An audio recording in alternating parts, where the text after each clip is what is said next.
Siège du FN, une sympathisante de Jean-Marie Le Pen se lâche. On va faire partir les Juifs de France. Allez-y, faites-moi partir alors. Comment? Faites-moi partir, je suis juif.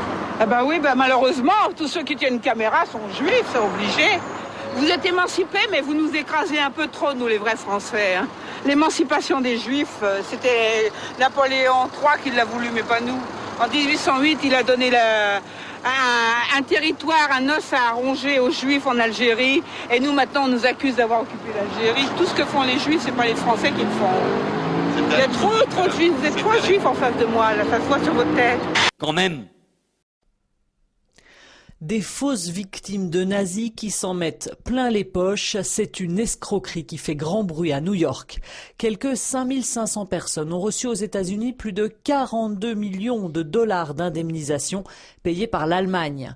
17 personnes ont été inculpées à New York, 6 d'entre elles faisaient partie de l'association Claims Conference qui vient en aide aux victimes de la Shoah. Les candidats, la majorité dans la communauté des immigrants russo-juifs, étaient recrutés pour fournir des copies de leurs papiers d'identité, certificats de naissance et passeports, en échange de quoi on leur promettait de l'argent provenant d'un fonds lié à la guerre. Une fausse demande était alors préparée au nom de l'individu, avec des documents d'identification pour qu'il puisse avoir droit aux compensations. Des compensations allant jusqu'à plus de 400 $ par mois pour des personnes ayant soi-disant vécu dans des camps. Certains des bénéficiaires n'étaient même pas nés à l'époque. Et des employés de Claims Conference prenaient un pourcentage au passage.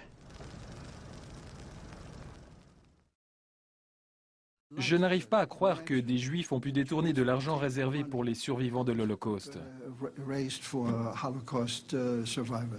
C'est pourtant exactement ce qui s'est passé.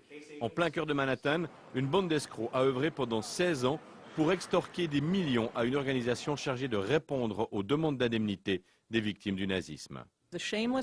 Les accusés n'ont eu aucun scrupule à fabriquer ces victimes pour encaisser l'argent des survivants de l'Holocauste. Pendant des années, les escrocs ont inventé de fausses victimes, réécrit de faux récits de vie pour toucher les fonds réparatoires réservés depuis la Deuxième Guerre mondiale par le gouvernement allemand. 42 millions de dollars ont été détournés, 5000 fausses déclarations démasquées et 17 personnes inculpées. C'est un vol particulièrement abject. On va terminer comme ça parce que tout est résumé avec cette phrase. Pourquoi Claude a été écarté du monde à un moment donné, puisque vous aimez bien le politiquement correct. Un de vos confrères est venu vous défier sur le thème « Tu n'oseras jamais taquiner sur la Shoah » et vous avez écrit « Regardez-nous les Juifs, ce qu'on a réussi à faire avec notre Shoah. » Ah, j'ai dit ça à une Arménienne. On l'a vendu partout, on est couvert d'argent, on est vraiment plus fort que vous. Oui, j'ai dit ça parce que c'était un Sédine arménien. C'est qu'on l'a. Ils ont vraiment eu la même chose. Ouais. Et tout ce qu'ils trouvent à faire, c'est de s'asseoir par terre dans la... Écoutez, nous sommes dans une manifestation ici qui est organisée par le Cercle Léon Blum. Et François a dit justement tout à l'heure, Léon Blum, oui, il est le nom de notre cercle, mais il est aussi un homme qui a agi au nom d'un parti. Si moi j'ai adhéré au Parti Socialiste, moi qui suis juif aussi, français, socialiste, c'est en pensant à Léon Blum aussi, celui du Front Populaire, mais aussi celui des souvenirs sur l'affaire Dreyfus. Et il faut s'interroger, que ferait Léon Blum aujourd'hui? Et quelles ont été les causes pour lesquelles il s'est battu?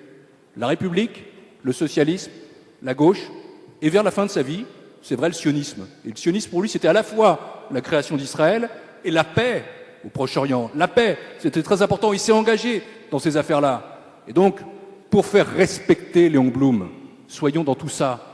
Et ça suppose effectivement une forme de fraternité, ça suppose de ne pas jeter toute la gauche avec l'eau du bain, ça suppose de ne pas oublier non plus une histoire commune entre les socialistes, Israël et les Juifs, qui a pu connaître à tel ou tel moment des difficultés, mais qui a aussi des traditions extrêmement fortes que je voulais rappeler maintenant. Quand même.